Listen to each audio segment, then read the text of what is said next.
আজকে এনেছো? এই দেখো না গিন্নি, গাং থেকে টাটকা টাটকা মাছ ধরে এনেছি। তোমার মাছ ধরার নেশাটা আর গেল না।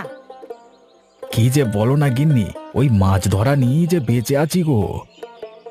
তা আজ মাছের কি খাবে শুনি? আজকে তুমি মাছগুলোকে গরম গরম করে ভেজে ফেলো দেখি, অনেকদিন মাছ ভাজা খাইনি। আজকে টাটকা টাটকা মাছ ভাজা খেতে ইচ্ছে করছে। মনে আছে পুরনো দিনের কথা? সেসব কথা কি আর বলা যায় গো। অবিনাশ বাবু আমাদের কত কষ্ট দিয়েছিলেন, আমাদের গ্রাম ছাড়া করতে চেয়েছিলেন। অবশেষে আমরা আজ নদীর ধারে বাস করে একরকম সুখেই আছি বলো। হ্যাঁ, আমাদের মতো মানুষের যাদের জীবনের চাহিদা অল্প, তারা তো আমাদের মতো অল্পেই সুখ খুঁজে নিতে পারে।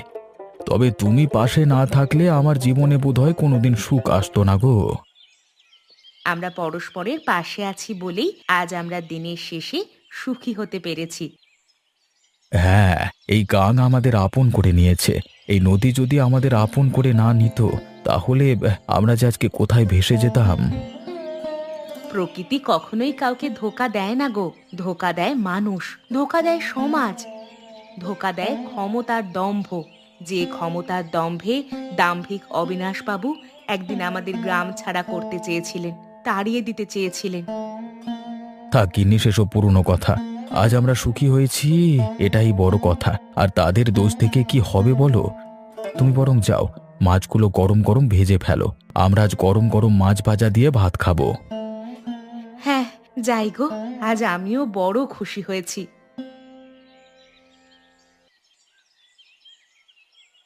ধন্যবাদ অবিনাশবাবু, ধন্যবাদ। আপনার বুদ্ধির তারিফ না করে পারছি না। আরে ১০০টা শকুন মূল্যে একটা অবিনাশ পায়দা হয়, বুঝলে? তা তো চোখের সামনে দেখতেই পাচ্ছি অবিনাশবাবু, না হলে কি আর আমাকে কারখানা করবার অনুমতি দেন আপনি? দেখো, যে উদ্দেশ্যে তোমাকে কারখানা করবার অনুমতি দিয়েছি, সেটা যেন বিফলে না যায়।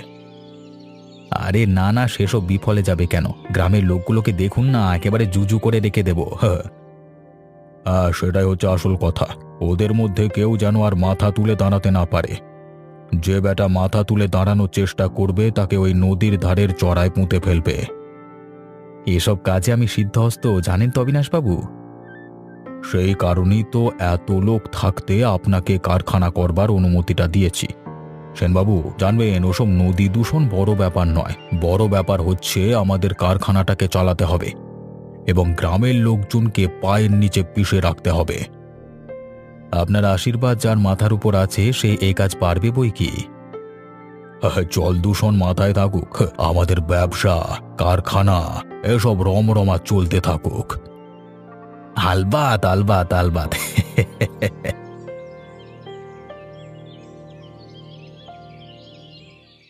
বলি কই গেছো?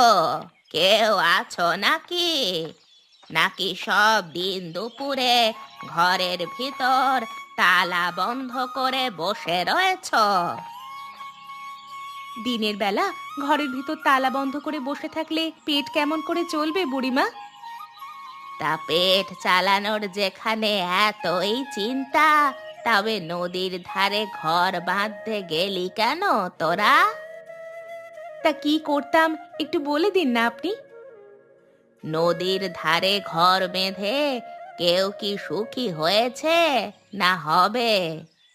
গ্রাম ছেড়ে নদীর ধারে আসতে তো কাউকে দেখিনি বাবু। কাউকে দেখেননি তো কি হয়েছে বুড়িমা? আমাদের কি দেখছেন না হয়? অত অহংকার ভালো নয় রে। দেমাগ জিনিসটা মেয়েদের যত কম থাকবে ততই ভালো। দেমাগ তো দেখায়নি বুড়িমা, আপনি কটা কথা বলেছিলেন, তারই উত্তর দিলাম আর কি। আমার উত্তর দিয়ে কি হবে রে?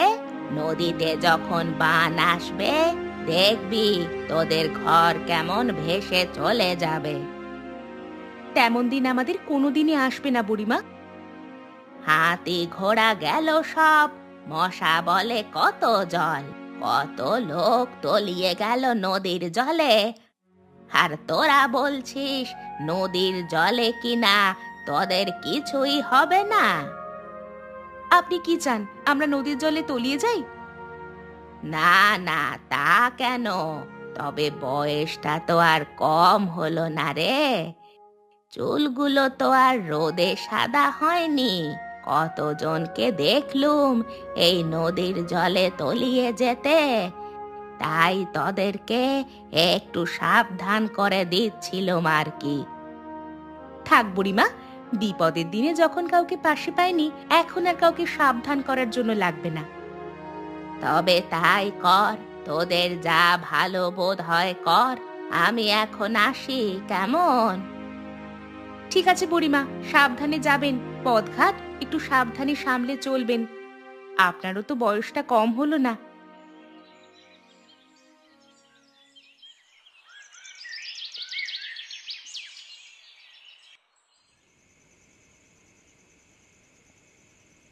শরীরটাকে খুব খারাপ লাগছে গো।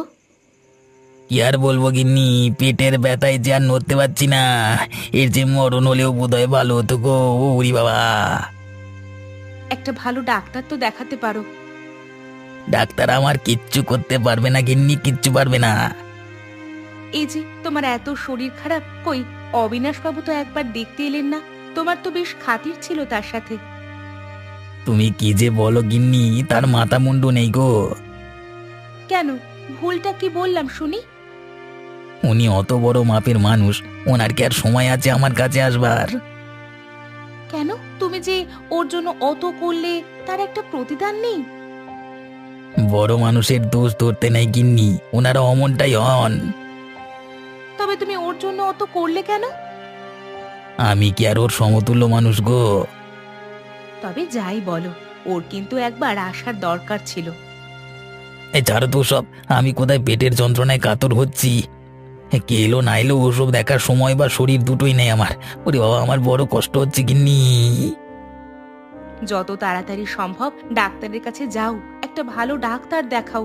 না হলে যদি বড় কিছু হয়, তখন তো বিপদ হবে গো। শরীরটার একটা কিছু উপায় করতেই হবে, না হলে যার বাঁচা যাবে না। ভুলে যেও না, তোমার ওপর একটা গোটা সংসারের দায়িত্ব আছে। তোমার ভরসায় আমি বেঁচে আছি। তুমি আছো সেটাই তো একমাত্র ভরসা বউ। ওরে বাবা!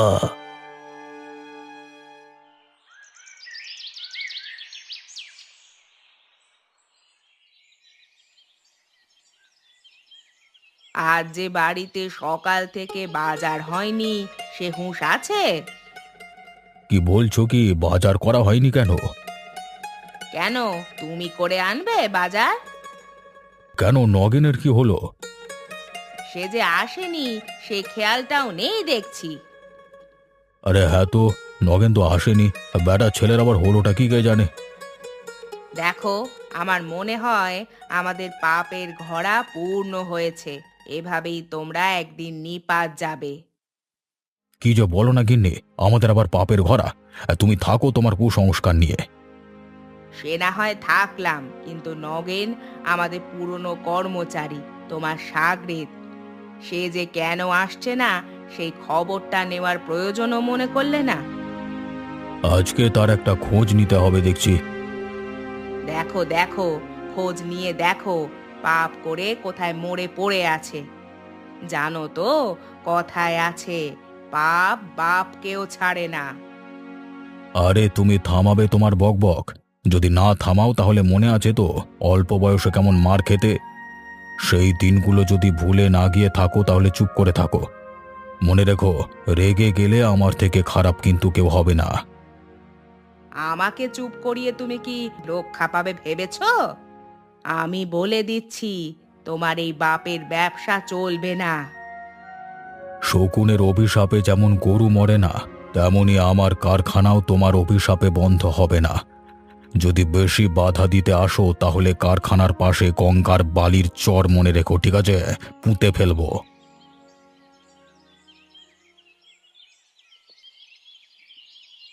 হঠাৎ করে বাড়ি নিয়ে পড়লে কেন গো? আরে জলের ধারে যারা বাস করে তাদেরকে তো একটু চিন্তা করতে হয় গো গিন্নি। আবার হঠাৎ করে কবিদের মতো কথা বলছো কেন? আর ভেবে দেখো, যদি ঝড় তুফান আসে আমরা কোথায় যাব? তাই ঘরটা একটু মেরামত করছি। তোমার কি সত্যি মনে হয় ঝড় তুফান আসলে আমাদের কোনো ক্ষতি হতে পারে? এতদিন নদীতে থেকেছি আর নদীকে এতটুকু চিনি না। কথায় আছে না, নদী সব খায়। একবার যদি বড় তুফান আসে আমাদের সব ভেসে যাবে গো। জানো তো, সকালে একটা কাণ্ড হয়েছে। কি কাণ্ড? ওই ওপারের শকুনি বুড়ি এসেছিল জানো, এসে বলছিল বটে, তোরা নদীর পাড়ে ঘর বেঁধেছিস, দেখবি কোন দিন না জলেই ভেসে যাস তোরা। আরে ছাড়ো তো বুড়ির কথা। আরে নিন্দা করা আর লোকের সংসারের উঠতে বসতে ক্ষতি যাওয়া ছাড়া এই বয়সে তার কি কোনো কাজ আছে? যেই বয়সে লোকে তীর্থকর্ম করে, ধর্মকর্ম করে, সেই বয়সে বুড়ি লোকের ঘর ভেঙে বেড়াচ্ছে। আর নরকেও ঠাঁই হবে না ওর। হ্যাঁ, কিন্তু কথাগুলো কি মিথ্যা বলেছে? দেখো, নদীর ধারে ঘর করলে একটু সাবধানে থাকতেই হবে, কিন্তু এই নদী আমাদের সুখ দিয়েছে। এই নদীর মাছ খেয়ে আমরা বেঁচে আছি। আর এই নদী আমাদের পরম বন্ধু। এই নদীকে আপন করিয়ে আমাদের চলতে হবে। তুমি যখন ভরসা দিচ্ছ, তাহলে আর চিন্তা কি। দেখবে সব ঠিক হয়ে যাবে। হ্যাঁ, সব ঠিক হয়ে যাবে।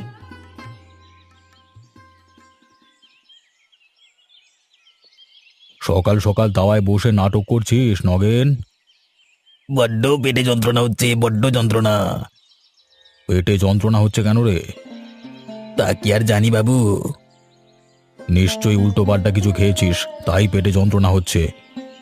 উল্টো পাল্টা তো কিছু খাইনি, তবে বেশ কদিন ধরেই বড় পেটে যন্ত্রণা হচ্ছে, একদম হাঁটাচলা করতে পারছি না, উঠে বসতে পারছি না। বাবু, আপনাদের ঘরে কিভাবে যাব বলুন তো?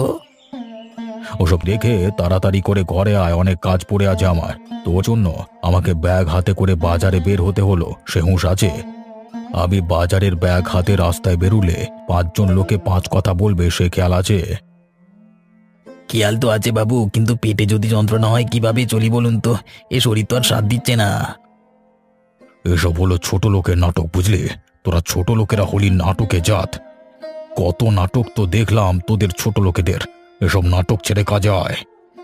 সকাল সকাল মাথাটা আমার ততটা গরম হয়নি, না হলে জুতিয়ে মুখটা এক্ষুনি ছিঁড়ে দিতাম।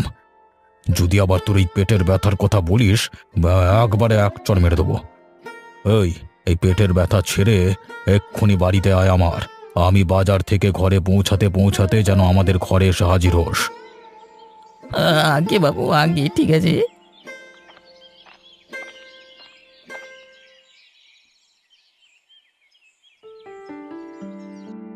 কি খবর এনেছো বুড়িমা?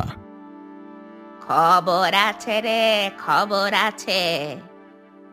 কি খবর সেটাই তো জানতে চাইছি। খবর কি আর এমনি এমনি পাওয়া যায়? গ্যাঁটের কড়ি খসাতে হয়। তা তো দেবই, তার আগে খবরটা শুনি। গোপাল আর লতাকে চেনো তো? ওদের তো এখন হাঁড়ির হাল, কিচ্ছুটি নেই সংসারে। ভিটে মাটি হারিয়ে ওরা ওই নদীর চরে বাসা বেঁধেছে। এই খবর? হ্যাঁ, কেন, খবর পছন্দ হলো না? খবর পছন্দ হতো যদি এর একটা উপায় বলতে। কি উপায় জানতে চাও? শোনো, সাপকে কখনো ভরসা করতে নেই। ওরা হলো সাপের জাত, বুঝলে? সাপের জাত। তাহলে কি করতে হবে শুনি। ঠিক সময়ে সাপের বিষ দাঁত ভাঙা যাবে। আগে যেটা বলছি সেটা করো। কি? তোমার কাজ হবে রোজ ওদের ঘরে গিয়ে ওদের বিরক্ত করা, বিরক্ত করে একেবারে মাথা খারাপ করে দেওয়া। সে কাজ আমি ভালোই পারি। ও কাজ আমার থেকে ভালো এ অঞ্চলের কেউ পারবে না। সেই জন্যই তো তোমাকে কাজ দেওয়া। এবার আমার পারিশ্রমিকটা। এই নাও।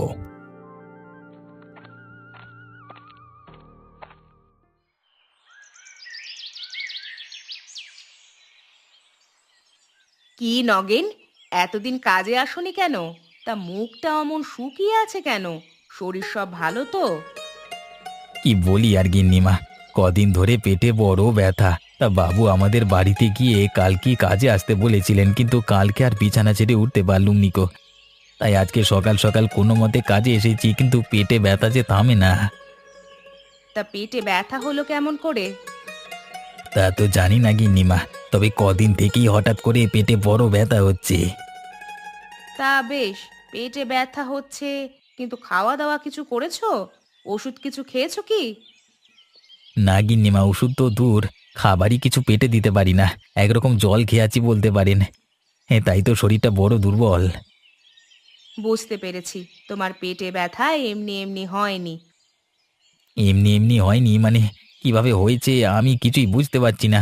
আপনি কিছু বুঝতে পারছেন?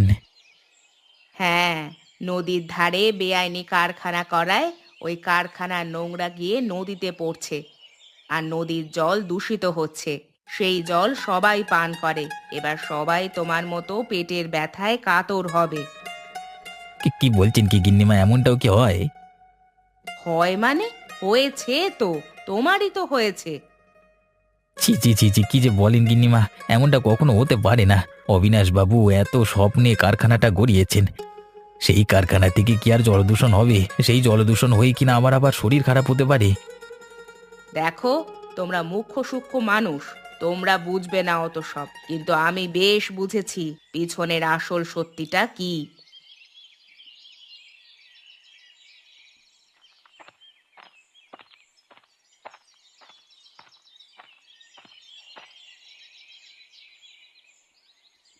আজ কি মাছ ধরে আনলে গো?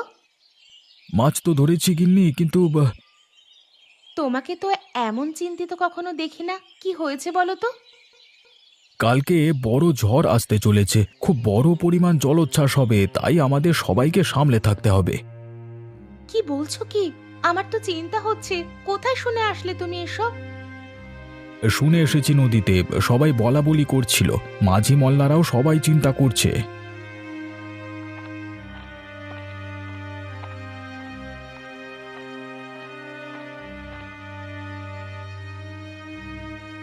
কি রে গোপাল, শুনলাম নাকি তোদের ঘর কাল নদীর জলে তলিয়ে যাবে? কি বলছো বুড়ি, তুমি চুপ করো তো, মুখে সবসময় অলক্ষণে কথা লেগেই আছে। যা সত্যি তাই বলছি। তা তোদের প্রাণে যদি সত্যি কথা না সয়, আমি কি করতে পারি বল? বুড়ি, ভালো হচ্ছে না বলে দিলাম, সামলে যাও এরপর। তা কি করবি শুনি? দেখো, তুমি গুরুজন, আমি তোমার সাথে ঝগড়া করতে চাই না, মুখ খারাপ করতে চাই না। যদি অন্য কেউ হতো না, তাহলে আমি এতক্ষণে দেখাতাম আমি কি করতে পারি, তার দুটো ঠ্যাং আমি এতক্ষণ ভেঙে রেখে দিতাম। তা বুড়িমা, কখনো কখনো একটু ভালো করে কথা বললেও তো পারতেন।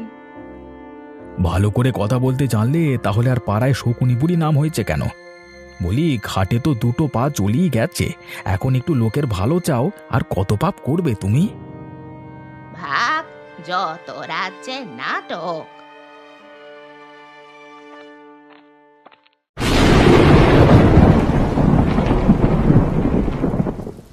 গিন্নি, এবারে মনে হচ্ছে আমি মরেই যাব। উড়িয়ে কলা, কি পেটে কামড়!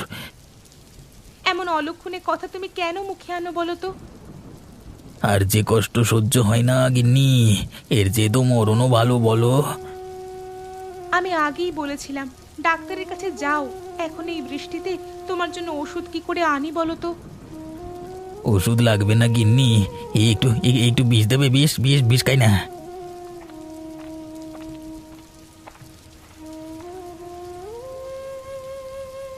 নগেন, আমি ডাক্তারবাবুকে নিয়ে এসেছি। ডাক্তারবাবু তোমায় পরীক্ষা করে ওষুধ দেবেন, তুমি একদম সুস্থ হয়ে যাবে। আপনি নিজে এসেছেন? এই বিপদের দিনে আপনাকে যে পাশে পাবো ভাবিনি। বিপদের দিনে মানুষই তো মানুষের পাশে থাকবে ভাই।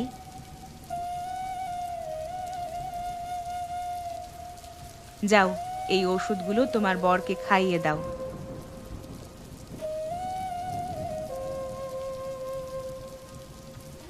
এখন কেমন বোধ করছো নগেন?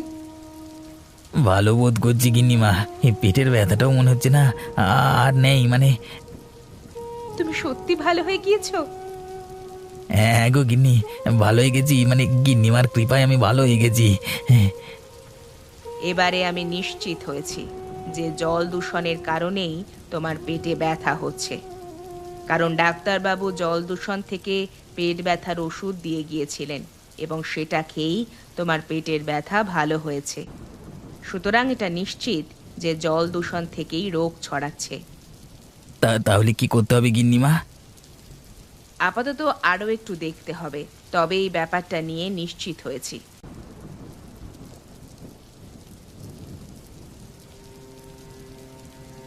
অবিনাশবাবু, এবারে কি করে সামাল দেবেন? কিছুই তো মাথায় ঢুকছে না সেন। এই দেখুন, চারিদিকে প্লাস্টিক ভেসে যাচ্ছে, নদীর দিকে কেমন নোংরা বয়ে যাচ্ছে, কারখানার অবস্থা লণ্ডভণ্ড হয়ে গেল। এবারে সবকিছু কিভাবে সামাল দেব কিছুই মাথায় আসছে না। মাথায় আর কি আমারও আসছে কিছু। তাহলে কি করে হবে? আমার মনে হয় আমরা কারখানাটা করে ভুল করেছি। কিন্তু কেন হঠাৎ করে আপনার ভেতরে সাধু পুরুষ জেগে উঠল কি করে? আমরা প্রকৃতির ওপর অত্যাচার করেছি, তাই হয়তো প্রকৃতি আমাদেরকে 10 গুণ করে ফিরিয়ে দিচ্ছে, আমাদের পাপের সাজা দিচ্ছে। এগুলো আমাদের অনেক আগে ভাবা উচিত ছিল অবিনাশবাবু, এখন অনেক দেরি হয়ে গেছে। দেরি তো হয়ে গেছে সেন, আমাদের বোধহয় পাপের প্রায়শ্চিত্ত করা উচিত। কি করতে চান অবিনাশবাবু? কি করতে চাই বা কি করতে হবে আমি ঠিক জানি না, তবে আমাদের উচিত আমাদের ভুলটা স্বীকার করে নেওয়া। আমাদের কারণেই যত প্লাস্টিক, যত নোংরা আবর্জনা কারখানার সবকিছু নদীর জলে গিয়ে মিশেছে এবং দূষিত হয়েছে। আজকে সেই নদীর জল খেয়ে গ্রামের লোক যেমন অসুস্থ হচ্ছে, তেমনি প্রকৃতি আমাদের উপর সেই রোষ উগরে দিচ্ছে। আপনি ঠিকই বলেছেন অবিনাশবাবু, চলুন আমরা একসাথে ক্ষমা প্রার্থনা করি প্রকৃতির কাছে। হ্যাঁ হ্যাঁ, তাই চলো, তাতে যদি পাপের ঘোড়া কিছুটা হালকা হয়।